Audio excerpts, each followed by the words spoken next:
If you can't create jobs, print the money and give the graduates graduation grant, a graduate grant where everybody who has gone to school and doesn't have a job, the government must look after that person. Hello everyone, once again welcome to my YouTube channel. It's Reviving Destinies. Here we revive destinies. So you read the title very well. I'm going to talk about Julius Malema. I hope everyone knows him. I don't have to describe a lot about him because he's known everywhere in the world. So Julius Malema is labeled as the most controversial leader of our time, which is a leader of economic freedom fighters, which is the third opposition party in South Africa. So Julius Malema was expelled from African National Congress as a youth league. Then he went to form his party called the EFF. So whenever people, there are two groups which speak about Julius Malema mostly. The first group is the group which just not agree with him and find everything which is a fault not to agree with Julius Malema, just to stab him, just to crucify him. And also there are group which they agree with Julius Malema, and whenever there are faults from him, they don't manage to acknowledge those faults from him. So, but now I'm just going to touch both positive and negative, but I categorize what I'm going to talk about in categories. I hope I make 5 categories. I'm going to speak about Julius Malema's character, leadership style, policies, impact or influences, and also his race part. That's what I'm going to emphasize. Let me start by his character.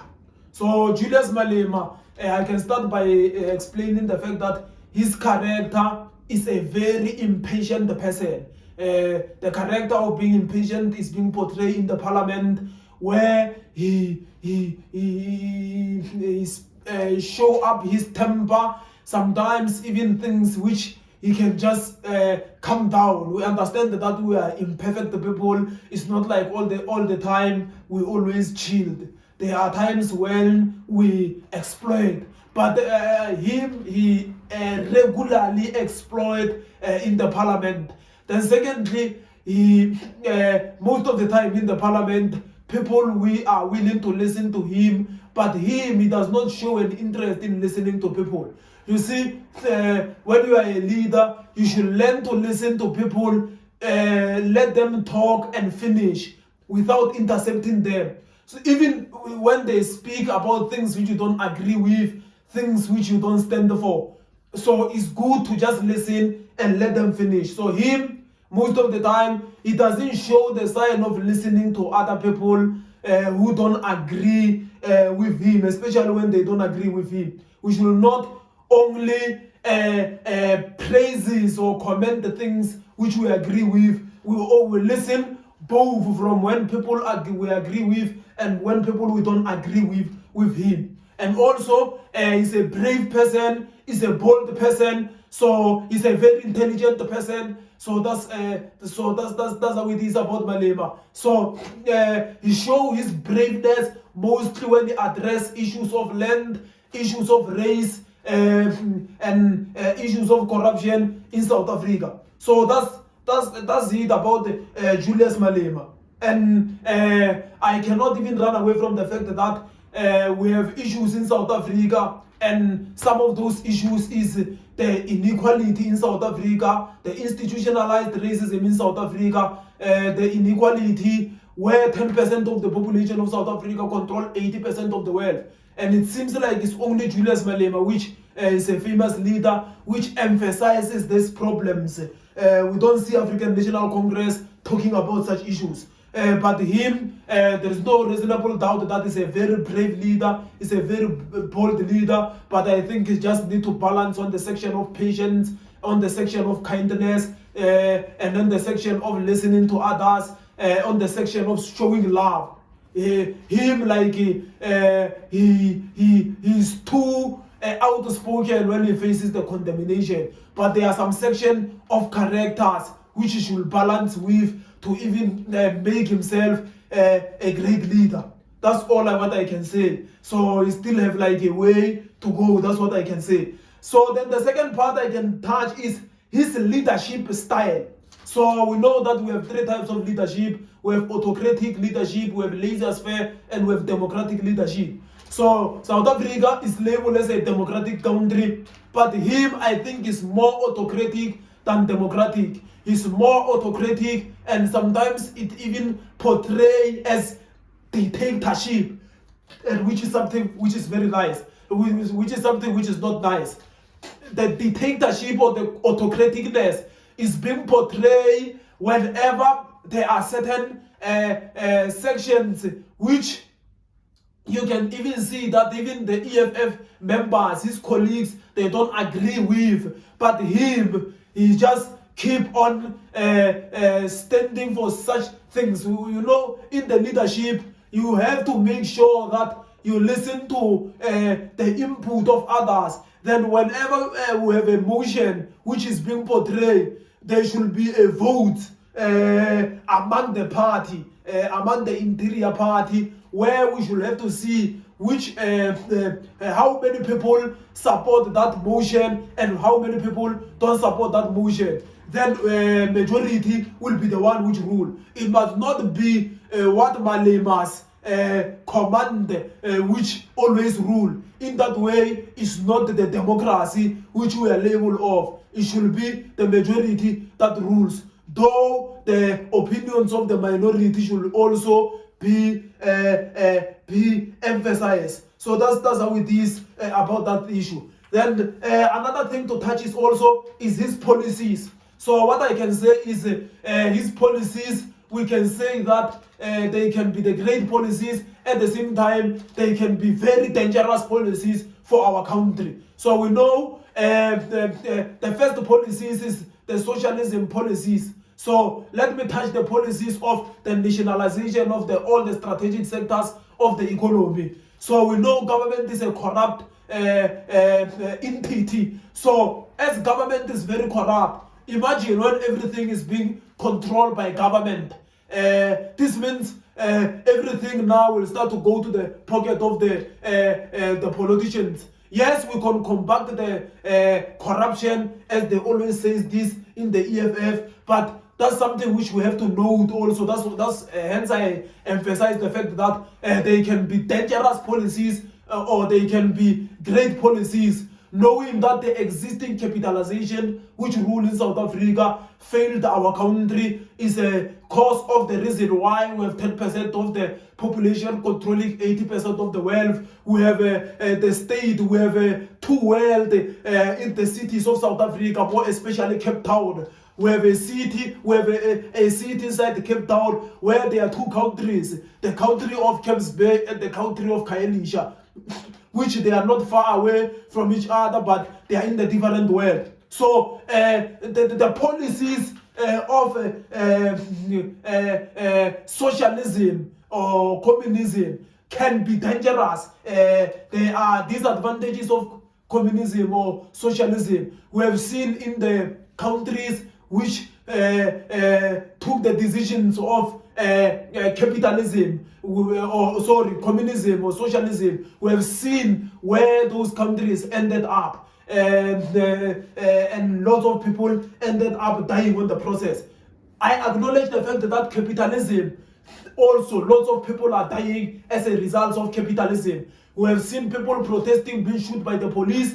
We have seen people, mines falling on top of people. We have seen people dying of poverty in the slum, in the squatter camps. We have seen people not having proper houses. We have seen crimes where lots of people got robbed and mugged and killed in South Africa. So both capitalism and communism or socialism, they have big disadvantages. I will be happy to speak with Julius Malema about that one of policies further, especially the nationalization policy and the policy of opening borders also. That is, I'm happy, that one, I'm going to skip it now. I'm happy to speak with Malema face to face, or when he can come to my channel and talk about that policies. There are certain policies which I just wanted to label in that video. So that's how it is. Then also another thing to touch is the impact or the influence of Julius Malema. Majority of people who are non-black, they believe that black people hate Julius Malema. That is not necessarily true.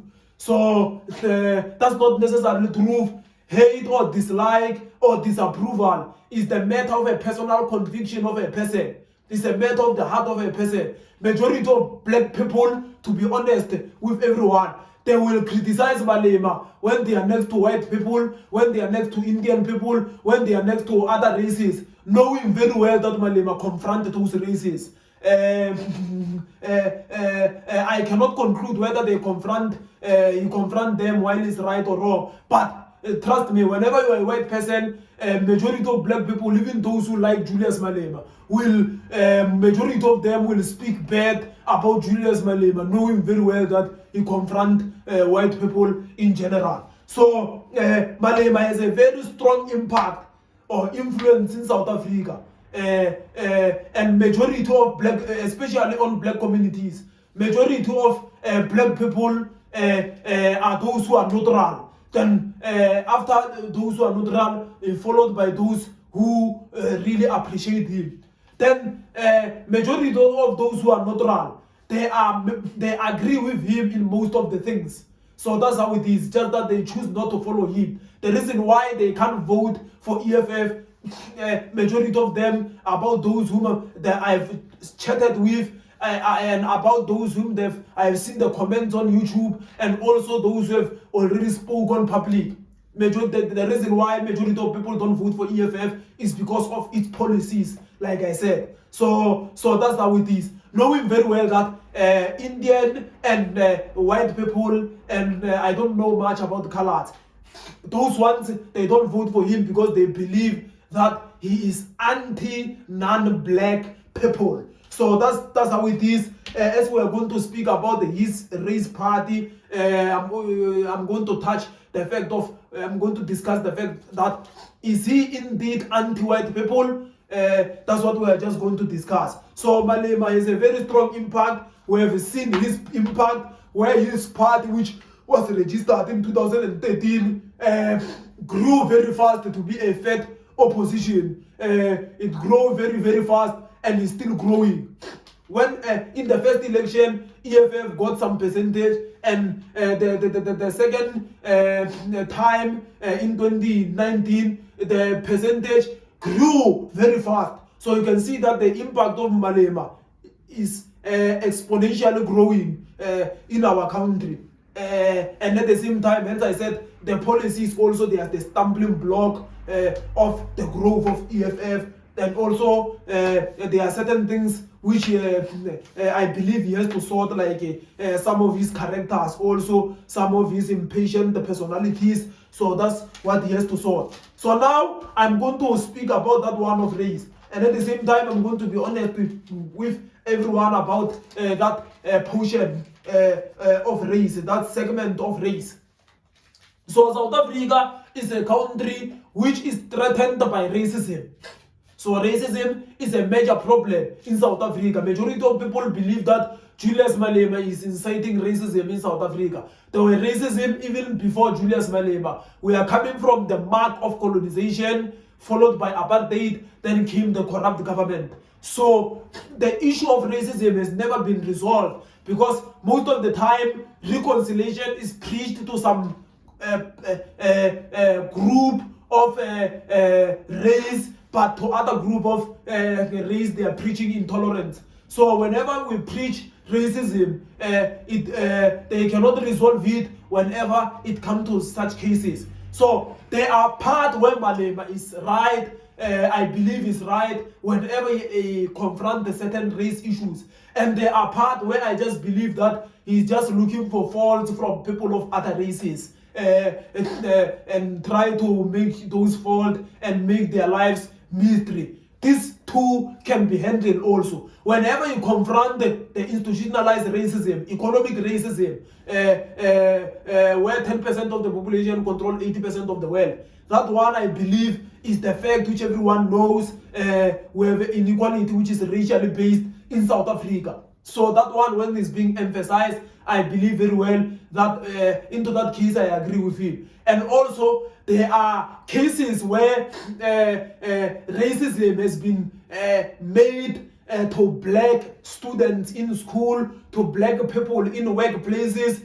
In such places, whenever you confront those racism, yes, we might differ about how you confront, but they really need to be confronted. And we have seen our leading government, ANC government, has been silent about such issues. So at the same time, there are portions also where Julius Malema is just, I believe also, is just trying to look for a fault which is not there and trying to amplify it. So that one, he has to sort it also. So another thing which I can make as a closing statement is that he has to also acknowledge that or try to make emphasis of not only coming from himself, also teach his followers also that as black people, they must not hate white people, especially white people who are willing to unite with black people. So that one, like before we implement the policies, they have to be taught very well, and also to emphasize the fact that they have to teach everyone that people who make friends with white people, they doesn't mean they are sellouts. People should not hate white people. People should not look at white people and look with them to point racism from them, blackmail them. Sometimes we see people speaking things and try to make white people, Indian people, to comment. Then whenever they comment, they accuse them of being racist. Whenever it's black people who started speaking about that issue. Those are things which Malema has to emphasize as a leader, talk about those things as a leader. So another thing to emphasize is that Malema also, he has to acknowledge, come to public, acknowledge that there are white people who are good to black people, who are not racist at all, who love black people. And we see Julius Malema, it seems like whenever he come to the public and speak about white people, he only come to public whenever he come for contamination, coming to brutalize them, coming to make their life hell. So into that case, he is killing the spirit of those who are willing to unite with black people. And in that case, he's just dividing people in that case. So there is a portion where he speaks the truth, and I think there is a portion where he's just trying to divide people. So white people who are racist, they really need to be attempted, be corrected about such issues. Yes, we used to see people speaking about, they should speak about that in a nice way. Trust me, those things of speaking in a nice way, they always preach racism in universities everywhere in a nice way, and people, they are not willing to change. But they need to be confronted, as I said. But at the same time, they should not just make that thing. There is a saying in Spain where they say, which just literally means one rod of a potato affect them all. So in that way, it's not good to judge white people based on the deeds of other white people. That way is not good. It's not good at all. He has to address those who are racist, but at the same time he has to acknowledge white people who are not racist. There is a video where I even chatted where he was going to speak about where he went to address the issues. I don't remember it's ESCOM issues or telecom issues. I'm not sure about that issue. In that video, you can see that the white people, they are white people who are always want to work with black people. Whenever they are going to match against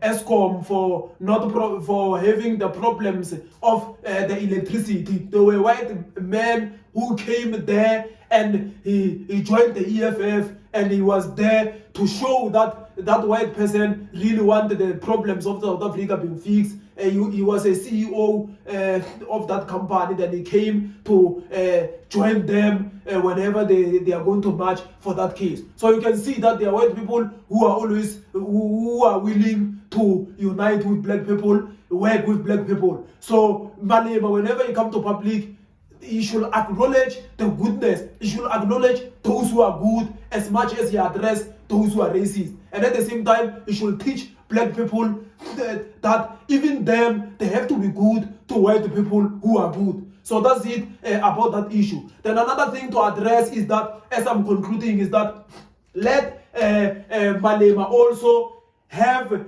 people who are educated in some sectors of the party, because a party cannot only lead by the ideas of a politician or a political leader. For example, there was a video where he was saying, where it was trending, where he was saying they should just print the money and start to pay the workers and start to give people. So the EFF should hire the economist, which will tell him that whenever the money is just being printed, it will lose value. Because if EFF is going to be in power, he should have like good advisors, people who will advise Julius Malema on as economist, people who will advise Julius Malema as the scientist, as the accountant, as the statisticians, as the engineer, should be there to advise EFF about such issues. So I can end up my video there. I can speak a lot about that issue. I just want to end my video there. Please don't forget to subscribe, like the video. Let me see you in the next video. Shalom.